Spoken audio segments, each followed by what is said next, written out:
precisamente creemos que uno de los problemas de época más fundamentales es precisamente lo que se ha dado en llamar crisis de sentido. Creo que la tensión más profunda se da en haber perdido, en cierto modo, aquellos sentidos originales que sobre todo tuvo la escolarización masiva moderna.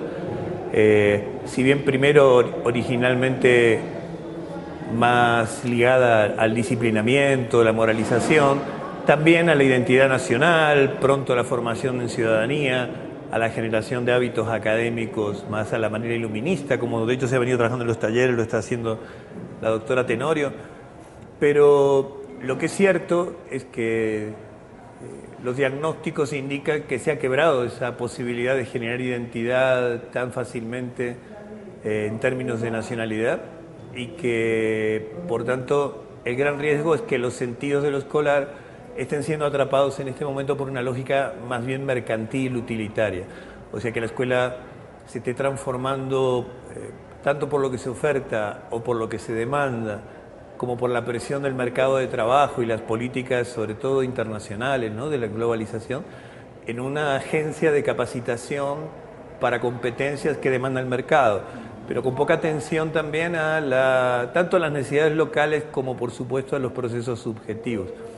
Hay bastante más en formar individuos para preservarlos o intentar armarlos ante un futuro incierto, amenazante, que para crear lazo y comunidad para evitar el futuro amenazante, ¿no? Da esa impresión. El sentido de la enseñanza y de la figura del maestro estaba fuertemente atado a qué sentido tuviera el proyecto de la escolaridad moderna. Creo que hay una tensión, ¿no?, en que ser maestro tiene una historia más larga que el ser maestro de escuela. Y por tanto, hay todavía, me parece, y esperanzadoramente, cierta intención de conservar el espíritu de educar, de formar, de transmitir generosamente, no extorsivamente, en el sentido de pedir a cambio tiempos, modos, ritmos, o sea, un interés genuino en donar, ¿no?, como dice una autora argentina, Graciela Frigerio, lo que la cultura tiene. Donar significa dar sin pedir nada a cambio, ¿no? Es decir, estar realmente al servicio de las generaciones que llegan, ¿no?, en el sentido de Hannah Arendt. Pero también es cierto que el ser maestro en la escuela ha significado algo similar a ser alumno en la escuela. Es decir, también el maestro ha quedado escolarizado, atrapado en una lógica que no gobierna, no siempre termina de ser consciente de ella, porque es muy compleja. O sea, no solo los docentes, ¿no?, ni los técnicos, ni los psicólogos, ni los pedagogos, terminamos de comprender bien qué hay ya de enmarañado en la lógica escolar. Y sin duda el enorme malestar docente, que es evidente, ¿no?, en todos los niveles del sistema, yo creo que sí, también es síntoma de eso, que es esta por lo menos incertidumbre acerca del sentido que tomará, ¿no?, las prácticas escolares, o qué sentidos de hecho se estarán produciendo y que deberemos indagar con cuidado, ¿no? O sea, qué sentidos le están produciendo y atribuyendo tanto maestros, alumnos, padres, ¿no?, las comunidades. No solo implica, entiendo, generosidad como gesto de maestro, sino también un convencimiento que es muy difícil de reponer, que es la confianza en las posibilidades tanto de aprendizaje como vitales del otro. El problema es que desde el campo psicológico, psicoeducativo, hemos hecho mucho daño porque hemos psicoevolutivizado exageradamente el cómo debían leerse los sujetos. Hemos reducido muchas veces el aprendizaje a una cuestión mental, individual, exclusiva de la psicología, exclusiva de una psicología de la inteligencia o del aprendizaje. Y eso, por desgracia, penetró mucho en el sentido común escolar, incluido el de los maestros. Entonces, todo maestro se pregunta frente a su alumno si será capaz, ¿no? O sea, cuando la pregunta en verdad sería la de que se formulaba Ángel Rivière, ¿no?, aquel buen psicólogo cognitivo español, probablemente el mejor que ha tenido España, que produjo en los 80 un artículo que fue un clásico muy bonito que se llamaba ¿Por qué fracasan tan poco los niños?, ¿no? O sea, su pregunta era inversa, es decir, confiaba absolutamente en la posibilidad de aprendizaje siempre y cuando tuviera condiciones diversas de producción por parte de los niños, y sospechaba por el contrario que era la escuela la que estaba promoviendo lo que él decía bonitamente, un pensamiento realmente desvinculado de lo vital, de lo real, de los intereses humanos en el sentido de su abstracción, su grado de descontextualización en el sentido negativo, pero por otro lado se le exige al niño que sea, que parezca, decía él, interesado y obediente. O sea, está obligado a cierta parodia de no tener experiencias realmente vitales, intensas de aprendizaje, pero no obstante simular que se está dominando adecuadamente al menos las competencias que se piden, ¿no? Entonces yo creo que ahí hay el comprender cómo se aprende significa en buena medida comprender que se puede aprender, comprender que no necesariamente el aprendizaje está ligado al mito de la inteligencia de los sujetos y ni siquiera a las edades, es decir, que tenemos suficiente evidencia de que se puede aprender a edades distintas y de modos distintos en muchas situaciones y que lo vital, aunque parezca paradojal, es la confianza, ¿no? O sea, algo que creíamos ajeno o extraño a la ingeniería que hacía al proceso de enseñanza-aprendizaje.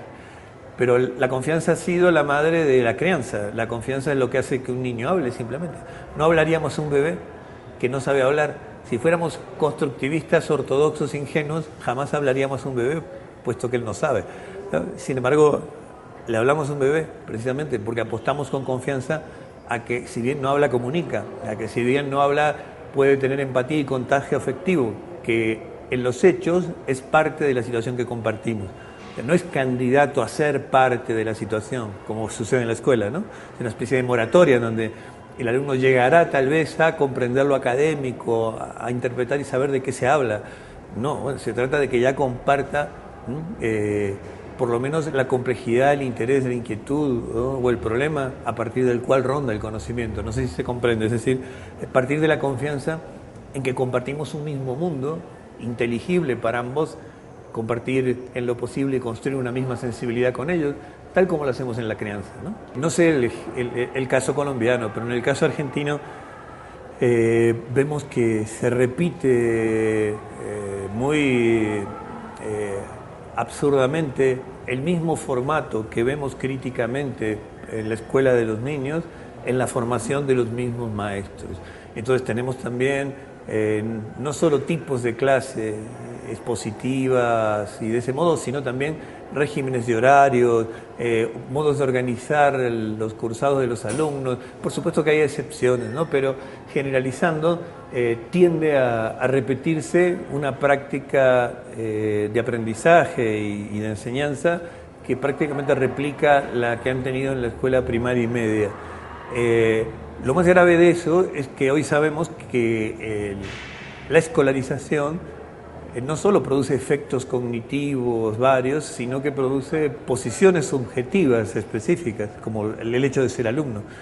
Y de algún modo, como comentábamos en el panel inaugural, y tal vez conversemos en otras instancias, ser alumno implica algo muy particular en la historia de lo que ha sido la historia de la vida cotidiana y de la niñez, que es estar constituido como infante, es decir, estar constituido en una posición de no autonomía, de necesidad de acceso gradual a la cultura adulta, de protección, es decir, algo que seduce por el lado de la protección y cuidado, ¿no?, del niño, pero la contracara es que el niño está en una especie de moratoria donde por lo pronto no es, o sea, no es un sujeto pleno, completo, y eso lo obliga a estar entonces en esta posición de dependencia. O sea, una posición de heteronomía es una posición de no autonomía. Eso está inscripto ya en la posición de alumno y es independiente de la edad de los sujetos, porque ser alumno en cualquier nivel del sistema implica estar en esa posición de heteronomía, de poco control sobre la gestión del propio aprendizaje. Por tanto, volviendo a tu pregunta, en general estamos formando maestros poco autónomos, ¿no? O sea, con lo cual, en términos de Rancière, difícilmente alguien pueda emancipar a otro en el sentido de que pueda sentirse libre y con voluntad de aprender y dotado de una inteligencia que puede usar con autonomía, si él mismo no está emancipado, ¿no? Esa sería la premisa, ¿no? La práctica, al fin, es lo que nos sucede cotidianamente. La práctica por sí puede ser una práctica repetitiva, rutinaria. La práctica es lo que te puede llevar a concluir que hay un porcentaje de niños que no aprenden y vivir eso con naturalidad. Más que la práctica en sí, sería cómo conciliar la reflexión teórica con la práctica. Es decir, cómo no escindir una de otra. Es decir, justamente, cómo no vivirse como un mero práctico que aplica técnicas ideadas por otro, sino más bien cómo tornarse un agente activo en producir un conocimiento que en verdad no tenemos. ¿Qué está sucediendo hoy día en la complejidad y situaciones y épocas y modos de vivir la niñez actuales y modos de vivir la docencia también, ¿no? El ser maestro.